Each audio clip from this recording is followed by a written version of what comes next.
देशामध्ये one nation one election ह्या दिशेने देश जात असताना महाराष्ट्रामध्ये कुस्ती क्षेत्र म्हणलं तर आपली खरोखर जुनी संस्कृती जुनी परंपरा म्हणून कुस्ती क्षेत्राकडे बघितलं जातं. पण त्याच महाराष्ट्रामध्ये शासन एका वर्षात 4-4 महाराष्ट्र केसरी होत असताना का लक्ष देत नाही? कारण आज 2024चे 2 महाराष्ट्र केसरी, 1 महाराष्ट्र केसरी झालेला आहे. येणाऱ्या मार्च महिन्यामध्ये दुसरी महाराष्ट्र केसरी स्पर्धेची घोषणा झालेली आहे.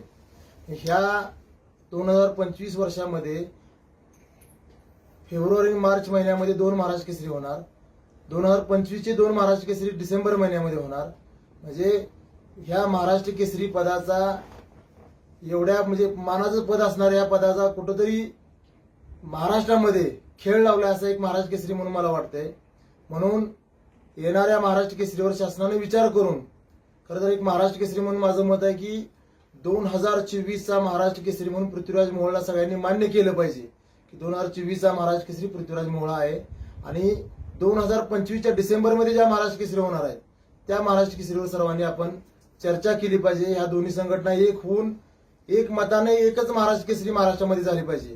कारण जी 50-60 वर्षाची परंपरा आहे महाराष्ट्र केसरीची, खरोखर या पदाची खरोखर कुठेतरी चेष्टा व्हायला लागल्या. एक महाराष्ट्र केसरी म्हणून माझं सोबत आहे. कारण ह्या वर्षी फेब्रुवारी मार्च महिन्यामध्ये 2 महाराष्ट्र केसरी, डिसेंबर महिन्यात 2 महाराष्ट्र केसरी, ग्रीको रोमनचा महाराष्ट्र केसरी, कुमार महाराष्ट्र केसरी, युवा महाराष्ट्र केसरी, महिला महाराष्ट्र केसरी. म्हणजे ह्या महाराष्ट्र केसरीची पदाची खरोखर तुम्ही चेष्टा लावलेली आहे या संघटनेनं.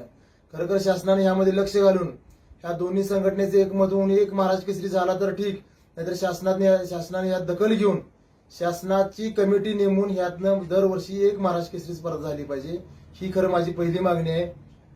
राज्यामध्ये एक राज्य एक खेळ एक संघटना हे वाक्य अंमलात आलं पाहिजे शासनाच्या वतीनं.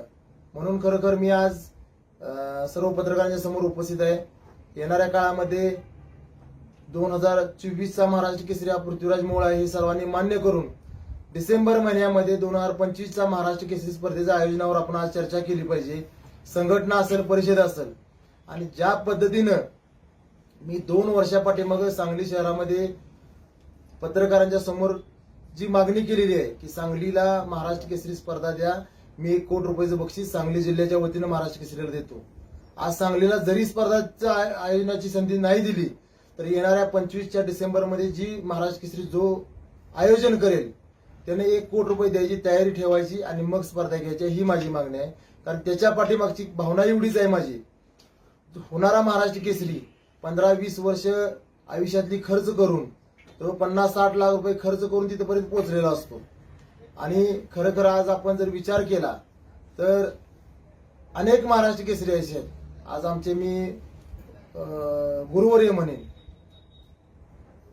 पैलवान गुलाब बर्डे नगरचे एका कंपनीत वॉचमन म्हणून काम करतात. परवाच राष्ट्रकुलला ज्यांनी सुवर्ण पदक आणलं, महाराष्ट्र केसरी अप्पालाल शेख असतील, इस्माईल शेख असतील, उतार वयात खरोखर औषधोपचाराची सुद्धा त्यांची सोय न झाल्यामुळं त्यांचं दुःखद निधन झालं. 4-5 महाराष्ट्र केसरी असे आहेत की आज शेतात काम करतात. ते खरं तर त्यांची चुकी नाही असं माझं मत आहे. कारण 15-20 वर्षाची उमेदीचा काळ आहे तो पूर्ण तालमीसाठी, आपल्या तालमीचं, गावाचं, तालुक्याचं आणि जिल्ह्याचं नाव करण्यासाठी तो पैलवान आमचा 15-20 वर्ष इथं खर्च करतो. आणि जिल्ह्याचं नाव संपूर्ण महाराष्ट्रामध्ये खरोखर महाराष्ट्र केसरी गदावून चावून तो नाव करतो. त्या महाराष्ट्र केसरीची खरोखर उतार वयात जी अवस्था होती ती आज मी डोळ्यानं बघतोय. म्हणून माझी मागणी आहे की येणाऱ्या काळामध्ये जो आयोजन करणार आहे महाराष्ट्र केसरी स्पर्धेचं त्याने 1 कोटी रुपयाचं बक्षीस दिलं पाहिजे.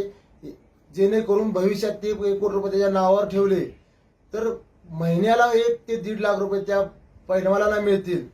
त्याच्या निधनानंतर त्याच्या कुटुंबाला ते पैसे मिळतील, ही ह्याच्या पाठीमागची माझी भावना आहे. आणि आपण आज 2024चा महाराष्ट्र केसरीचा विषय बंद करून 2025च्या डिसेंबरच्या महाराष्ट्र केसरीच्या बद्दल चर्चा करावी दोन्ही संघटनेनं.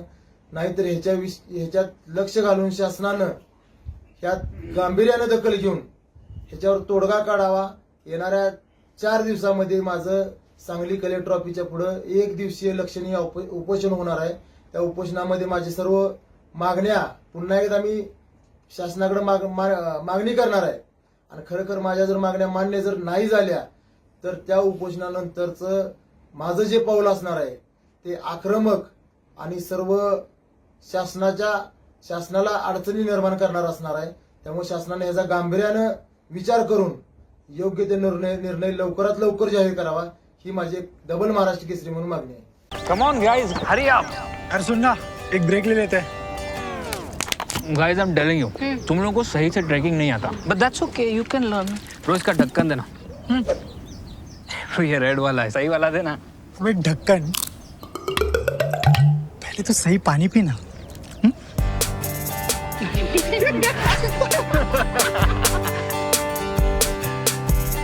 Manikchand Oxyrich, proudly Indian.